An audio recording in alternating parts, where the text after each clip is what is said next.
Magandang araw mga kapatid, mga kababayan.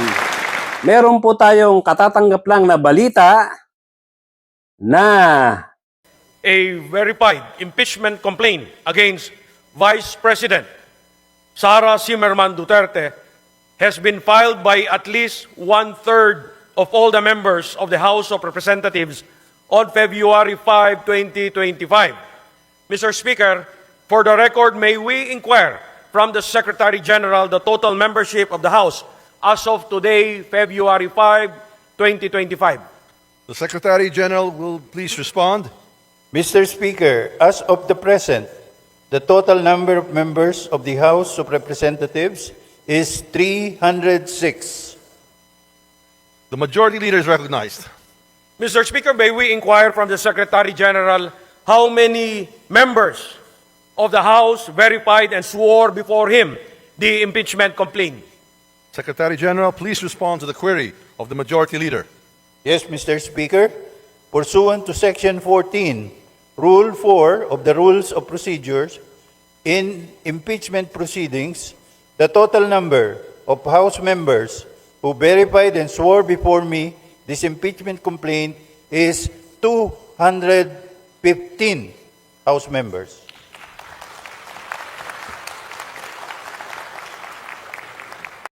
tuloy na na-impeach na si Sara.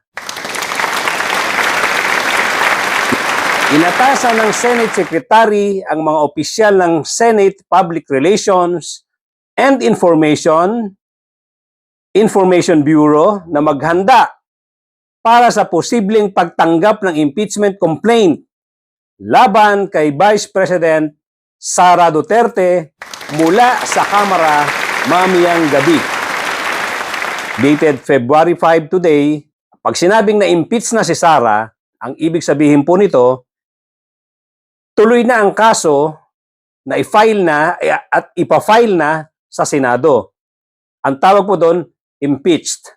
Ibig sabihin, na-impeach na, pero magkakaroon pa po ng paglilitis doon sa Senado at doon natin malalaman kung ang verdict o ang hatol ay guilty ba siya o hindi guilty. Ngayon, ang tanong, paano po itong mga senador tulad ni Robin Padilla, ni Bato de la Rosa, ni Bongo, na hayagan na sumusuporta at nagpapakita ng kanilang pagiging partial tungkol dito sa magaganap na paglilitis. Tulad po ba sa ating mga regular courts na pwede bang ipa-inhibit ang tatlong ito? At iba pang mga senador na sumisimple pero obvious na mga pro-Duterte. Meron po ba tayong ganyan?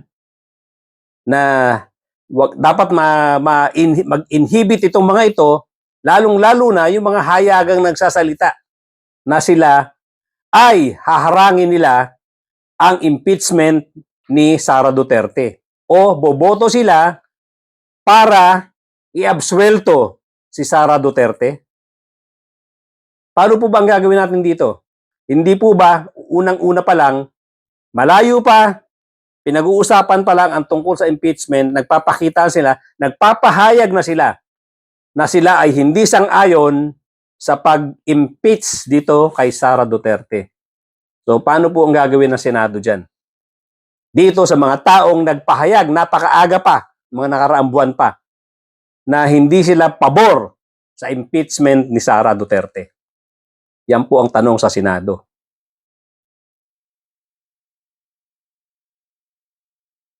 Ang kagandahan lang dito, sa totoo lang, napakaganda nitong pangyayari nito, kahit na hindi pa tayo nakakasiguro sa magiging resulta, kung magiging guilty ba o i-absuelto si Sara Duterte, ang kagandahan nito, pwede nang ilabas lahat ng mga ebidensya laban dito kay Sara Duterte. Lahat ng mga ginawa nilang hindi magaganda sa gobyerno, yung sinasabi ni Senator Trillanes na bank accounts na nagkakahalaga ng bilyon-bilyon at nanggaling daw sa mga sa drug lord. Yan po ang gustong-gusto kong makita. At nang mabawasan na, mawala na ang pagiging arogante ng pamilyang ito. Napakayayabang. Pag nilabas na yung mga ebidensya yan, ang ebidensya na yan, especially yung bank account na sinasabi ni former Senator Trillanes, na nagsasabi nga na wala namang pinanggalingan yan, kundi galing sa drug lord. Nang magkaalaman na kung gaano hanggang sa naabot ang pagtatakip, ang pagdidepensa ng mga senador na to, kahit na maglabasa na ang napakababahong ebidensya na ilalabas diyan sa paglilitis na yan. Tingnan natin kung hindi kayo paghigantihan ng taong bayan. Pag lumabas ang mga mababahong ebidensya na yan at inabsuelto nyo si Sara Duterte, tignan nyo ang backlash ng mamamayang Pilipino. Tingnan ninyo ang paghiganti ng mga botante diyan sa gagawin ninyo. Subukan ninyong i-absuelto. Subukan ninyong i-absuelto kung mababahong ebidensya ang lalabas dyan, subukan ninyo. Kung ano ang magiging ganti ng mamamayang Pilipino sa inyo. So yan po ang magandang balita today. Nagsasabi nga na impeach na si Sara at pinaghahanda na ng Batasan Senate Secretary, ang opisyal ng Senate Public Relations, para paghandaang tanggapin ang impeachment case na nakumpirma na sa lower house. Ibig sabihin, ang kagandahan nito, may resulta po. Ito ang magandang resulta doon sa mga pagpapahayag dyan sa rally sa EDSA ng mga pro-impeach Sara. Ito po ang resulta ng paghihirap, ng pagsisikap ng mga taong bayan na ang impeach Sara movement or ang impeachment case ni Sara ay mapirmahan ng mga congressmen. Ibig sabihin yan, hindi nagpasindak doon sa INC rally ang mga congressmen na pumirma. Palakpakan po tayo dyan sa mga congressmen na yan. Nang una, nagduda ang taong bayan na sila ay nagpasindak sa dami nung umaten sa INC rally diyan sa Luneta.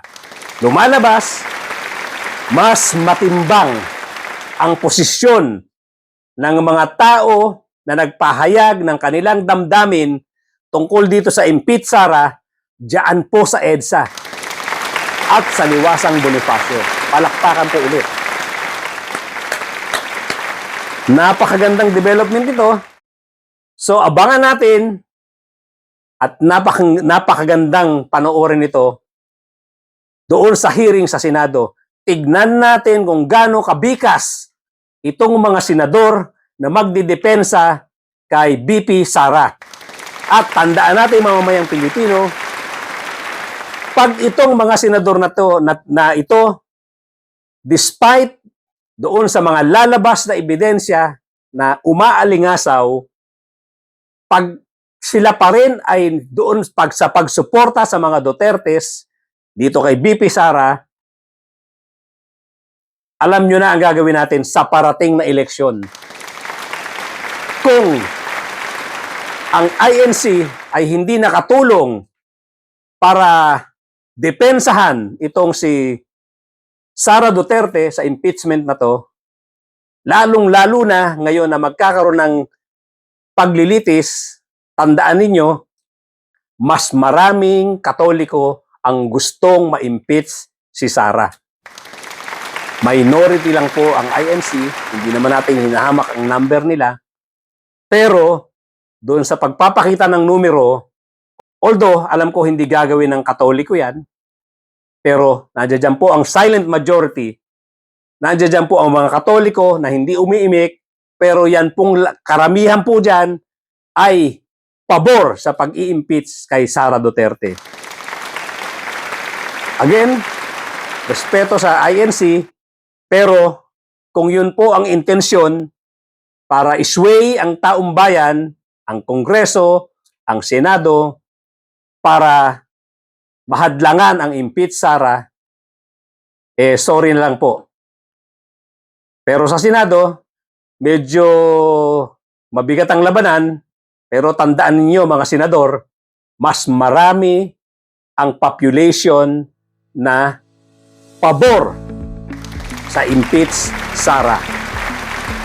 Mas marami ang Katoliko na gustong matapos ang problemang ito sa pamamagitan na pagtanggal kay BP Sara diyan sa kanyang pwesto dahil na rin sa kagagawan niya. Siya rin po ang gumawa ng kapalaran niya dahil sa pagiging arrogante, pagiging bastos, at pagbabanta sa buhay ng presidente. Pati yung bangkay ni Presidente Marcos, yung matandang Marcos, si President Marcos Sr., binastos din niya. Wala po sa kultura natin ang ganyang klaseng ugali. Kaya, mga kababayan, tingnan natin ang performance sa mga senador na to diyan sa paglilitis sa Senado tungkol dito sa impeachment ni Sara Duterte. Panoorin po natin at matyaga natin maigi.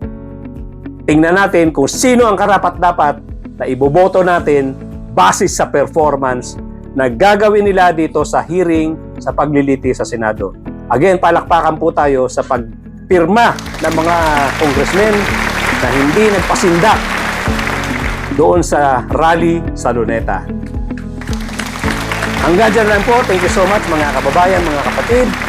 Again, doon po sa mga baguhan dito sa aking channel, kindly subscribe, kindly hit the notification bell, pati na rin po yung like button at pakishare na rin po ng gayon ay maraming makaalam dito sa ating mga pinag-uusapan sa aking munting channel. Thank you so much.